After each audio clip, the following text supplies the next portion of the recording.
Hello everyone, and let's talk about digital photography again. And I want to talk about history.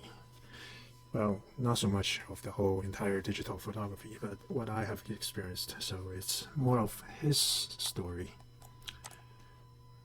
Let me get that out of the way. So I started digital photography when I was going to college, and back then there was only point and shoots, and 1 megapixel would be a huge deal. I remember having a really brick-sized digital camera. I've taken it to the dorms freshman year. I was using that to take some pictures and share with my girlfriends. Not girlfriends, girlfriend back then. So, okay, that was that.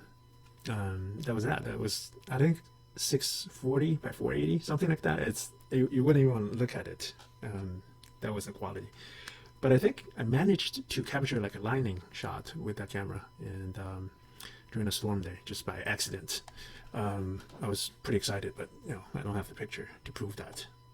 Anywho, I also had Nikon. By the way, it's Nikon. I said it again. Swivel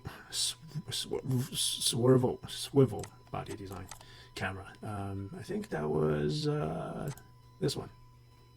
So what you do is you flip the camera out. Usually when you carry it around, it looks like that, and then you flip the lens out, and it has a flash, and it has the screen back there. You can see things. That was 2 megapixels. That was a big deal. Yeah, that was convenient. You can carry that around. It took AA batteries, I think, and then I forgot what kind of media you used. Possibly compact flash, but yeah. And Nikon had many of these sort of cameras that turned, swiveled. Let's see, look at that. So the advantage of that is that you can have, back then the zoom lens was a big deal. So when you have this kind of design, you can use the sort of the height of the camera and then still make it compact like that to have a nice zoom lens to go to the back. Because if you want to zoom, big zoom, that was a selling point, by the way. How many megapixels and what's the zoom range? And people didn't care about the sensor size because they're all tiny. Okay, so that was then. And then I also had Olympus C3000, but I'm not going to talk about that right now because I'll talk about Olympus cameras later on. That one was a nice one. But this one was like 2 megapixels. And then later on, I had a Fuji Super CCD camera. I forgot which model. Looked like that. As you can see, it looked more or less like the modern mirrorless camera design. It did not have like a huge sensor, but it had a huge zoom. I think it was a 6x zoom or 10x zoom. I forgot which, but back then it was a big deal. 6x zoom was like, whoa, that's powerful. Or 10x zoom was even crazy. I don't know. Anyway, it had a unique sensor technology. It's called Super CCD. What it is that instead of going square, it sort of rotated and then went diagonally and put the pixels like that. And later on, they put a little more sensor pixels here and here to increase the image sensitivity or something. So they did the algorithm to sort of transpose the image into back into 1-to-1 pixel, like what we usually see. So I forgot the advantage of that, but you can look into that. Basically, I think it extracted more pixels right out of the sensor, and it was a CCD sensor. So I had one of those. That was before me going into interchangeable lens. Back then it was the Olympus 4/3 system. Okay, also back then, that was when, zooms and megapixels were the selling point of the point and shoots, right? Those are point and shoots, and they were, they were at the dawn of digital photography. And there was one sort of online magazine. It's called Digital Photography Review.com, DP Review. Right, and they're still here. They were bought out by Amazon. That was way before Chris and Jordan, right? And it was way before Amazon bought it out. And the guy started it. His name is Phil Askey. Well, he's been silent. He made some money selling this website to Amazon, so he's living at large, I guess. But back then, things have changed a lot. But you can dig out some old reviews, like really old ones. They're still up there. You can find them, and it's interesting to read sometimes to find out more about older cameras. So back then, the because of this website was pushing a lot for the sensor size, and the things they really focused on was noise performance at high ISOs, right, and low light performance, right, because I think everybody was using digital cameras to take some clubbing pictures. It was by and large still reviewing a lot of point and shoots sort of camera. And everybody also was very excited about digital SLRs, first brought to the market by Canon and Nikon and Olympus, I think, and there are a couple more. Pentax, yeah. So they were just really focusing on sensor size, and then they explained, well, Theo and his colleagues explained the sensor size and the advantage of it. So basically, high ISO, low light, and everything. So when you're in a dark club, you can get some nice picture without going blurry, right? Right now, it's more noisy that we worry about. But back then, if you had a point and shoot, it will meter the thing, and then it will get it really dark. It will flash, and then everybody had red eyes. So what is the last picture that you saw that had a red eye? It's never. It hasn't been around. So the technology really eliminated that problem. They also discussed the shallow depth of field because of the larger sensor size that the DSLRs had, right? So the commercialism drove the competition instead of going, well, they're still in a good megapixel war, right? Especially for the DSLRs. But then so much of the zoom, because of the interchangeable lens systems, they were not really a factor anymore. So the competition went, and Canon and Nikon sort of dominated. I think Canon was really good because they used MOS sensors, right, instead of CCD. We talked about that last time, I think, right here, CMOS versus CCD. So Canon was used CMOS, right, at a better high ISO performance. So that was the driven factor, and then Canon got really, really big in the beginning of the DSLR game, right, and then Nikon caught up because for some reason the attention turned to the DxOMark and their measurement of the dynamic range and how they scored the sensors. So with the later Sony sensors, I think Canon make their own sensors, and then Nikon started using Sony sensors from a point on. And Sony sensors had better dynamic range and probably better ISO, low ISO, high ISO performance, less noise and things like that. From that point on, Nikon also got big, and then there's a sort of like a two players, major players for DSLR.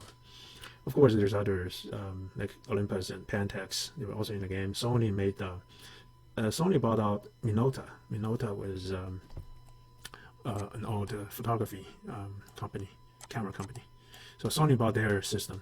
They called it Alpha Mount or something.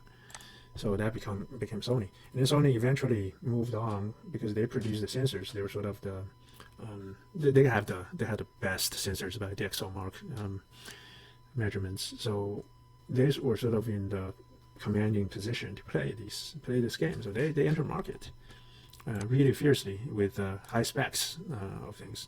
So the key thing is that they entered the mirrorless sector after the Micro Four Thirds system, right?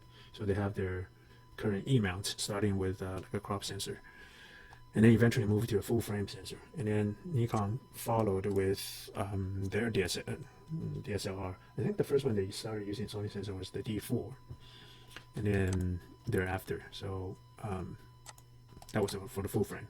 So that was that, and then they had the D700, 750, and then D800. They're all Sony sensors basically. But Sony sort of came into play, became the third large player, right? So that's a little bit of history, and I think most people are familiar with what happened thereafter, and because it's a recent history, and people are switching from Canon to Sony a lot, Nikon to Sony, to going to mirrorless system and all that, and then there's a whole thing about how the viewfinder caught up and things like that, and all that battery life caught up and such. So the moral of the story is that specs win markets for you. Okay, so it's more marketable. So it's the megapixel, the number of 5 times zoom or 10x zoom or things like that. And also eventually the size of your sensor, right? Those are the specs. And what's the DX Mark score, the dynamic range? We have like 12 stops, 13 stops, 14 stops, 15 stops. Those are the things that's easy to market. But if you can sort of compare the picture qualities, they don't really make that much of a difference. Most of the modern cameras are really good. They have their strengths and weaknesses of each. But I'm looking at all the reviews and all that, and the sort of better reviews still reveals the fact that these, Olympus, Pentax, these old camera makers, they make good cameras. Fujifilm, right? Fuji make cameras and lenses and film, and so they're good.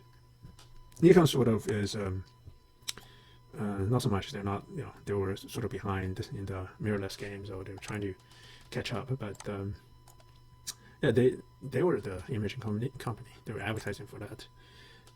But still, like, first Canon sort of won the market, right? Canon was like over 50% of the whole market, and everybody else had scraps. But then Nikon once overtook Canon because of their better dynamic range, so they sort of won the market. And then now Sony sort of came up with frames per second, things like that, like tracking, autofocus tracking, and then miss rates and all those things. People pay attention to that. There's just a lot of hype. But if you dig in a little bit, and you find that Pentax actually knows how to deal with colors. Olympus had like many innovations that are there, like way before. I talk about it in the next video, but they have a lot of innovations. Without them, we don't have digital photography as we know it right now. Nikon didn't do so much as innovating, but I don't know. They're still just a camera company. They don't do anything else, right? Canon was sort of a camera imaging company with good optics and all that, and legacy and all that. But they also do printers. They also do some other things, right? Copy machines, probably. So they're a little bit more diversified. But if you see that you have Sony, Panasonic, and these guys, they're all Japanese, by the way. These guys are coming up because they're electronic companies. They are good with electronics. So they are sort of winning this specs war, like 4K video and all that. So sort of they beat Canon in their own game of playing these specs and things like that. So that's about the history of digital photography as we know it since the earlier days of the point and shoots. Now I think cameras are so good, it's just marginal difference. It's more about if you know how to use your gear instead of the newest gear I have is camera wise is even lens wise just like 4 years old models, and they're fantastic. There's a lot of things that I can do with them, and yeah, we really don't need newer cameras that has like a little bit better this or that. Well, that's my opinion, but it's fun to have these companies working. We also have like Leica, and how can I forget Leica, right? Leica. What else? What else is there? Zeiss make lenses. Wow, these German guys. And a bunch of Chinese companies are starting to make lenses, and Korean companies. Oh, Samsung dropped out again for competitive stuff, but they're focusing on the phones.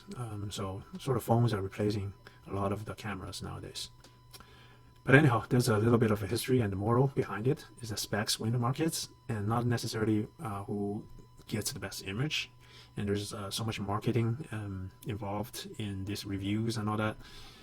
So I don't know, people still enjoy watching those. I from time to time I watch them, but I don't try not to keep up with the latest and the greatest anymore, because it's gotten to a point. It's quite pointless. Okay, it's gotten to a point that's pointless. Oxymoron. Okay, I'll see you next time. I'm gonna keep posting this photography videos because there's a lot of things I want to say. So the little preview. I have a couple more episodes. I don't think you can see them what they are, but subscribe and hit the bell so you can find out. I tend to mix all my contents into one channel, but I don't have a lot of content right now. So hey, I think they're all good, so you should watch them all. Okay, thanks for watching and subscribe. Thank you.